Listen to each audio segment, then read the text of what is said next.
তেতো বলতেই সবাই উচ্ছে করলাকে এক নামেই চেনে যায়। এটা হচ্ছে তেতো হিঞ্চে। অনেকেই চেনে, অনেকেই আবার চেনে না। এই যে গ্রাম বাংলার এখানে ওখানে খালে বিলে মাঠে যেখানেই তুমি দেখবে সেখানে এটা হয়ে থাকে। ভীষণ টেস্টি একটা শাক। এটা দিয়ে কিন্তু অনেকে পকোড়া বানায়, অনেকে আলু দিয়ে সিদ্ধ করে মেখে খায়, অনেকে অনেক রকম করে খায়।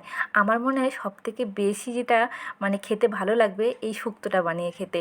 পকোড়া করতে গেলে অনেকটাই তেল লেগে যায়, আর এটা শুক্তোটা বানাতে কম তেল মশলা দিয়ে একদম কি বলবো, খুব সুন্দর করে একটা রান্নাটা হয় আর খেতেও দুর্দান্ত লাগে। আর এই শাকটা একটা অন্যরকম টেস্ট, ভীষণ সুন্দর খেতে লাগে। আমার তো মনে হয় শুক্তোটা যদি কেউ একবার খেয়ে থাকে তার অন্য কিছু আর খেতে ভালো লাগবে না। তা গরমের দুপুরে এইরকম যদি শুক্তো থাকে তাহলে একদম খাওয়াটা জমে যাবে। এই রান্নাটা কিন্তু আমি আমার মায়ের কাছ থেকে শিখেছি। শুধু এই রান্নাটা কেন, আর আমার মতো মেয়ে কেন, প্রত্যেকটা মেয়েরাই কিন্তু মায়ের কাছ থেকে সব কিছুই শেখে। মা হচ্ছে জীবনের প্রথম এবং প্রধান গুরু বা শিক্ষক, তাই না? আর অবশ্যই কিন্তু করে দেখো, দুর্দান্ত খেতে লাগবে।